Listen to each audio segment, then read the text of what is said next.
Welcome to Growing Younger Health and Fitness podcast designed for people over 40.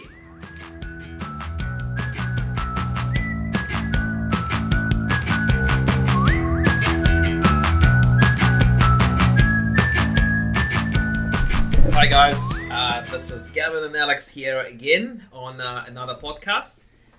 And the topic for today's podcast is we're going to try and unravel and discuss a bit of an urban myth that kind of goes around quite a bit about the carbs. So the question we're going to answer today is, are the carbs really bad for you, especially if you're trying to lose weight? And we're going to be asking Gavyn, our personal trainer and nutrition coach, what he thinks about on this topic. So Gavyn, just what do you think about the statement? Are carbs really bad for you if you're trying to lose weight?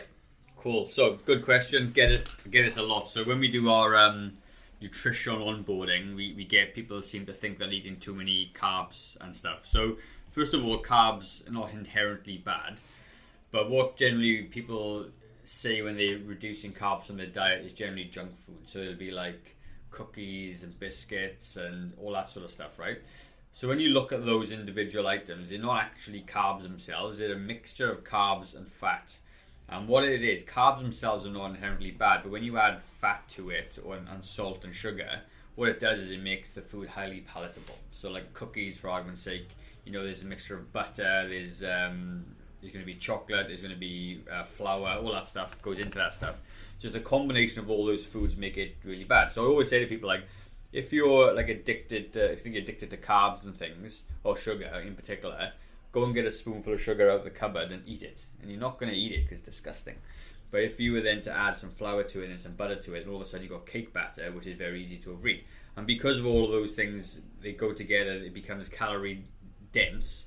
And it's like, then it becomes a calorie bomb, essentially, too many calories. So carbs are not bad. In terms of carbs themselves, the macronutrients of them is 4 calories per gram, which is the same as protein, is 4 calories per gram. Alcohol is 7 calories per gram. So in terms of on their own, they're actually not very high in calories. And people have this notion that when you eat more carbs, then it automatically turns to body fat, but it doesn't. The mechanism really for changing carbs to body fat is something called de novo lipogenesis, and it only ever happens when there's a calorie surplus. So but by eating carbs and sweets and chips and stuff, what happens is they're very, very calorie dense, which means that when you go over your calorie limit, then you will start to store body fat. But if you ate under your calorie limit, and you could eat all chocolate all day long if you want and wouldn't put weight on. It's just I wouldn't recommend that, but that's the idea. But it's very easy to overconsume those foods. And like, for example, what have we got? You got those tiny little Easter eggs that you get over Easter. They're about 60 to 80 calories an egg. So you have 4 or 5 of those eggs, then all of a sudden you have 500 calories, which is nearly double your main meal. So that's the problem with it. So yeah. So is it true that when they say that if you eat a lot of carbs, it will make you hungrier quicker, as opposed to, fats or protein? Okay, so there's satiety with that as well. So depends. Like simple carbs, if you eat them on their own, yeah, they can make you feel a bit hungrier because they burn off. Like if you eat, you get like a sugar high and then you have a dump. So when you actually want to get carbs, you do want to choose the healthier versions, like the complex carbs, which just means it got more fiber in it. And fiber itself is satiating, which means you feel less hungry afterwards. You could also have a chicken and white bread sandwich, and it would be the same satiation with it, because you got protein now and the carb, which makes the whole meal more satisfying. So on their own, yeah, they can make you feel a bit hungrier. There's also a theory going out there, which is a rebound hunger, which is quite interesting. And rebound hunger, if you eat lots of food or calories that are got no nutrients in them, your body recognizes that you've taken in lots of calories but no nutrients, and it'll make you feel hungry as well. So then you sometimes if you've had like a bit of a junk food meal and you feel hungry like an hour later, it's because of the rebound hunger. Your body's recognizing there was no nutrients in it and actually wants nutrients. So that's the other side of the coin as well. That actually makes a lot of sense. So in that case, you've got to assume that if you if you consume a high quality carb, such as like you could eat an apple, which does have some carbs in it, I guess it's better than going to a bakery and getting a muffin, right? Totally, 100%, yeah. Because with the apple itself, like it's very low in calories, like 60, 70 calories an apple or something, but it's full of water, full of fiber, and all that stuff, and that's going to make you feel fuller. Whereas a muffin or something from the bakery, you got to remember that a muffin is made up of fat and carbs as well, and that's what makes it highly palatable. So then you add all those calories together, and you've got the same size food. So like 100-gram apple and 100-gram muffin. The muffin is about 300 calories. The apple is 60. So that's the difference. Right. Okay.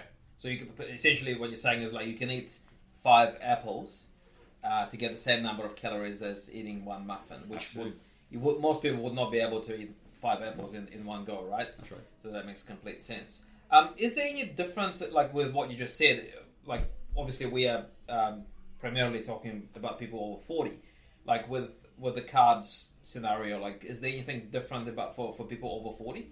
Well, I think the only difference really is that if you're not exercising, not resistance training, and not burning calories off, then ultimately your metabolism will decline essentially, which means you just need less calories to exist. Because if you have less muscle on your body, more body fat, it means that muscle is an active tissue which requires more calories. So when you get over 40 and you lose muscle, which you will do, you just need less calories to exist. So therefore, it makes sense that if you eat in like higher carb meals, or like obviously the combination of bad carbs, if you like, then you will just gain weight because you need less calories than you did before. That's kind of what it means. So that's middle-aged spread essentially. Less activity, less muscle mass, eating the same or more food, and then perfect storm.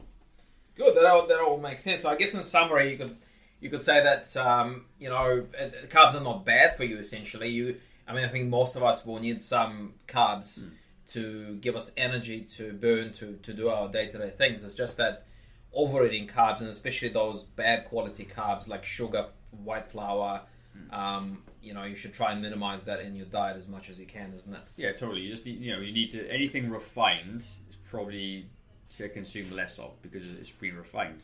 So anything is natural state's better. Like if you had dried apples, for argument's sake, you could eat 6 apples in one sitting in dried fruit, which is then more calories because it's refined and condensed than if you could eat the natural thing. So anything refined, really minimize it.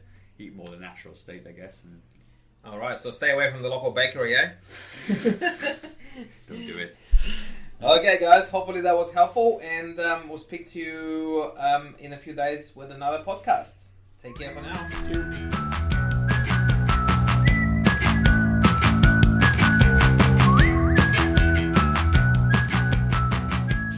Okay, guys, so I hope you found the podcast of value. If you did and you're struggling with your own health and fitness journey, there's a link in the description for a free discovery call with me.